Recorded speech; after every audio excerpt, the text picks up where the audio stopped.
ஓம் நம சிவாய். இன்னைக்கு டேட்டில் வந்து பார்த்தோன்னா படிப்புன்றது ரொம்ப முக்கியம்தான். ஆனால் அதுக்கும் மேலே ஒரு விஷயம் இருக்குது. படிக்கிற படிப்பு வந்து நம்மளுக்கு நல்ல ஒரு வேலையோ இல்லை நல்ல ஒரு எதிர்காலத்தையோ கொடுக்கணும். ஸோ இன்றைக்கி பசங்க வந்து ஒரு 10th பப்ளிக் எக்ஸாமில் படிக்கிறதோட 6th ஸ்டாண்டர்ட்லேயே இருந்தோ ஒரு 8th ஸ்டாண்டர்ட்லேருந்தே வந்து பார்த்திங்கன்னா பசங்க வந்து அந்த அளவுக்கு வந்து படிக்க ஆரம்பிச்சிட்டாங்க. படிக்கிறது தப்பே இல்லை. ஆனால் அந்த படிப்பு எப்படி இருக்குன்னா கிட்டத்தட்ட வந்து பார்த்தோன்னா டெய்லி எடுத்துக்கிற ஒரு டானிக்காட்ட இருக்கும். ஆனால் இன்றைக்கி வந்து பார்த்தோன்னா அது வந்து எல்லோரும் டானிக்ன்றதை போய், அதாவது ஒரு ஊட்டச்சத்து மருந்துன்றதை போயிட்டு அது வந்து பார்த்தோன்னா ஒரு மெடிசனாக ஆக்கிட்டாங்க.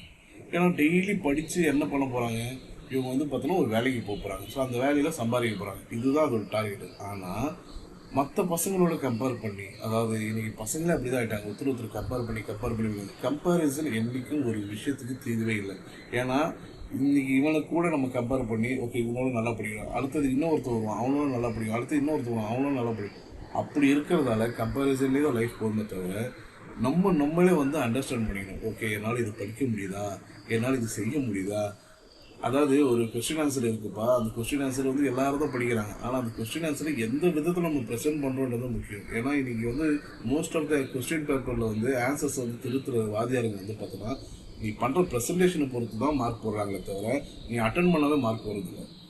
So presentation is very important. அந்த ப்ரெசன்டேஷன் எப்படி வரும், உன்னோட இண்டிவிஜுவாலிட்டி மூலம் தான் வரும், அதாவது உன்னோட தனித்தன்மை மூலம் தான் வரும். ஸோ அதெல்லாம் படிக்கும் பொழுது என்ன பண்ணணும்னா எப்படி வந்து இதை ப்ரெசென்ட் பண்ணணும், எந்த விதத்தில் ப்ரெசென்ட் பண்ணணும் அப்படின்றத நீங்கள் யோசித்தாவே முடிஞ்ச வரைக்கும் நீங்கள் படித்த பாடத்தை எழுதும்போது நல்லா அழகாக எழுதலாம். பெருசாகவே நம்ம வந்து என்ன பண்ணலாம், அதிகமாக மார்க்கும் ஸ்கோர் பண்ணலாம்.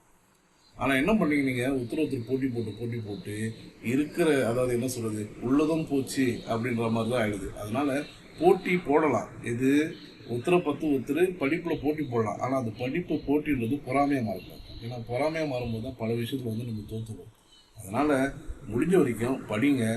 அது எப்படின்னா உங்களை வந்து ஸ்ட்ரெஸ் இல்லாத அளவுக்கு படிங்க. உங்களையே வந்து பார்த்தோன்னா படிப்பு சொல்லி, அதாவது இந்த காலத்தில் வந்து பார்த்தோன்னா ஒரு காலத்தில் வந்து பசங்களை வந்து பெற்றவங்க வந்து படின்னு சொல்லுவாங்க. ஆனால் இன்னைக்கு பசங்க வந்து அந்த சொல்கிற அளவுக்குலாம் வைக்கல. ஏன்னா அந்தளவுக்கு டெவலப் ஆகிக்கிறாங்க. ஆனால் அவங்களே படிப்பை வந்து என்ன நினச்சிட்டாங்க, ஒரு பெரிய பேர்டனாக நினச்சிட்டு அந்த பேர்டனை வந்து என்ன பண்ணுறோம், அதாவது ஒரு சின்ன பழமொழி இருக்குது. என்னென்னா சுமையை வந்து பார்த்தோன்னா நீங்கள் வந்து தோல் மலையோ இல்லை தலைமலையோ வச்சுக்கும் போது தான் அது பெரிய பாரமாகும். அதே சுமையை வந்து தள்ளி ஓரமாக இருக்கும்போது பார்த்தீங்கன்னா அது பெருசாக தெரியாது. அதாவது எப்படின்னா ஒரு கல்லை வந்து சின்ன கல் எடுத்து கண்ணு பக்கத்தில் எடுத்துகிட்டு போகும்போது அது பெருசாக தெரியும்.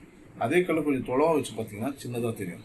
ஸோ அது மாதிரி தான் இப்போ நீங்கள் படிக்கிற படிப்பு எப்படி இருக்கணும்னா உங்களை அது பேர்டனாக இருக்கக்கூடாது. அது வந்து உங்களுக்கு ஒரு ஸ்ட்ரெஸ்ஸு கொடுக்குற ஒரு விஷயமா இருக்கக்கூடாது. அது வந்து அழகாக டெய்லி செய்யக்கூடிய ஒரு டே டு டே ஆக்டிவிட்டியாக தான் இருக்கணும். அப்படி நீங்கள் படித்தீங்கன்னா படித்த படிப்பு ஞாபகமும் இருக்கும். அதை அழகாக எழுதும்போது ப்ரெசென்ட் பண்ணும்போது நல்லாவும் இருக்கும். இன்ஃபேக்ட் வந்து பார்த்தோன்னா உங்களுக்கு அதிகமான மார்க்கும் வாங்கி கொடுக்கும். அப்போது படிப்பை எப்படி நீங்கள் படிக்கணுன்றதை முதல் ப்ரெசன்டேஷனில் காட்டுங்க. அப்போ தான் உங்களால் அழகாக படிக்க முடியும். கம்பேரிசனில் காட்டாதீங்க. ஏன்னா இன்றைக்கி வந்து வாழ்க்கை வந்து ரொம்ப வேகமாக ஓடிட்டு இருக்குது. இந்த வேகமாக ஓடுற காலத்தில் மொபைல் ஒரு பக்கம், டிவி ஒரு பக்கம், இவ்வளோ டிஸ்டர்பன்ஸ் இருக்கும்போது நீங்கள் படிக்கிறது பெரிய விஷயம். ஆனால் அந்த படிப்பு வந்து ஸ்ட்ரெஸ்ஃபுல்லாக படிக்காதீங்க, பீஸ்ஃபுல்லாக படிக்க சொல்கிறேன். ஏன்னா இப்படி பீஸ்ஃபுல்லாக படிக்கும்போது தான் வாழ்க்கை ரொம்ப அழகாக இருக்கும். இந்த நாள் இல்லை வரக்கூடிய எல்லா நாளும் உங்களுக்கு சுகமான நாளாக இருக்கும். ஸோ நான் எப்பயும் சொல்லும்போது life is always beautiful, live it wonderfully.